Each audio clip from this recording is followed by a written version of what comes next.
కామాంధులు రెచ్చిపోతున్నారు. అభం శుభం తెలియని చిన్నారులను టార్గెట్ చేస్తున్నారు. వారిపై లైంగిక దాడులకు పాల్పడుతున్నారు.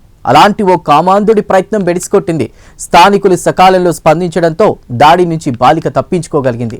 కామాంధుడికి దేహశుద్ధి చేసిన స్థానికులు పోలీసులకు అప్పగించారు. ఇంతకీ ఈ ఘటన ఎక్కడ జరిగిందనే కదా మీ అనుమానం? మీరే చూడండి.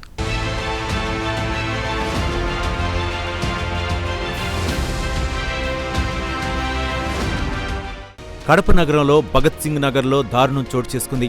హృదయ విదారకర ఘటన ఒకటి వెలుగులోకి వచ్చింది. ముక్కు పచ్చలారని చిన్నారిపై ఓ కామాంధుడు కన్నేశాడు. ఆ బాలిక ఒంటరిగా ఉన్న సమయంలో బాలికపై అత్యాచార యత్నానికి ప్రయత్నించాడు. ఈ ఘటనను స్థానికులు గమనించడంతో పెను అనర్థం జరగకముందే 5 ఏళ్ల చిన్నారిని రక్షించారు. వెంటనే స్థానికులు రాజ్ కుమార్ అనే నిందితుడిని పట్టుకుని చితకబాదిన అనంతరం పోలీస్ స్టేషన్లో అప్పగించారు. ఇటువంటి వ్యక్తులకు వెంటనే తగిన శిక్ష వేయాలని బాధిత కుటుంబ సభ్యులు కోరుతున్నారు. మా కూతురు ఉందని చెప్పి మా వదిన పోయి తీసుకుని వచ్చేసింది పాపని. ఎందుకు తీసుకున్నా అంటే చాక్లెట్ ఇస్తాను తీసుకొని వచ్చినాడు. ఆ అమ్మాయికి అప్పటికే ఏం చేసినాడంటే ఈడ కొట్టినాడు, ప్యాంట్ ఇప్పినాడు అని అన్ని చెప్పేసి. ఏం పేరు అతను? రాజ్ కుమార్. మైనరా? పాప 5 సంవత్సరాలు పాప, చిన్న పాప. ఆ పాప నోరెత్తి చెప్తాను సార్, ఈడ కొట్టినాడు, నా చెడ్డి ఇప్పమన్నాడు అనేది నోరు తెచ్చి చిన్న పాప చెప్తాను సార్.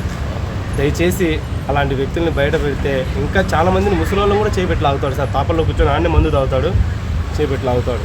అంత అరాచకం చేస్తాడు సార్. పాప పరిస్థితి ఏం పర్లేదు సార్. అంటే ఇమీడియట్లీగా పోయినారు కాబట్టి పాపకి ఏం కాలేదు సార్. లేకపోయింటే ఇంకొక గంటకు కానీ 2 గంటలకంటే వాడు మత్తులో పాపని ఏమైనా చేస్తుండొచ్చు సార్. తల్లి అది ఊహించుకునే అది ఊహించుకుంటేనే వాళ్ళ తల్లిదండ్రులు ఏడుస్తున్నారు సార్. దయచేసి పాపకు సార్ బాబాయిని సార్ మేము అనంగానపల్లి సర్కిల్ నుండి చెప్పినారు సార్. అప్పుడప్పుడు నేను ఇమీడియట్లీగా మన పోలీసు వాళ్ళకి ఫోన్ చేసి కాపాడండి సార్ అని చెప్పి పోలీసు ఇమీడియట్లీగా వచ్చినారు.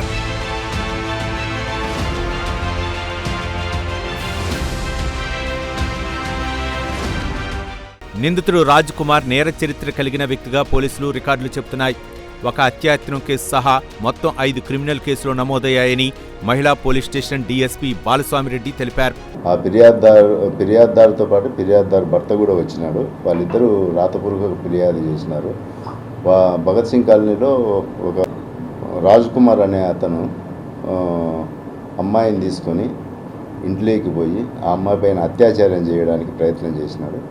ఆ విషయమై ఇక్కడ పోలీస్ స్టేషన్లో కంప్లైంట్ రిజిస్టర్ అయింది, ఎఫ్ఐఆర్ రిజిస్టర్ అయింది. దానిపైన ఇన్వెస్టిగేషన్ చేస్తున్నాము. త్వరలో మీకు ఇంకా వివరాలు చెప్పగలను.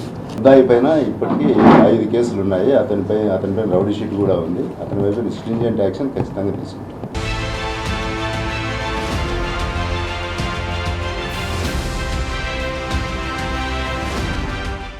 రాజ్ కుమార్పై ఫోక్సో చట్టం కింద కేసు నమోదు చేసిన పోలీసులు దర్యాప్తు చేస్తున్నారు.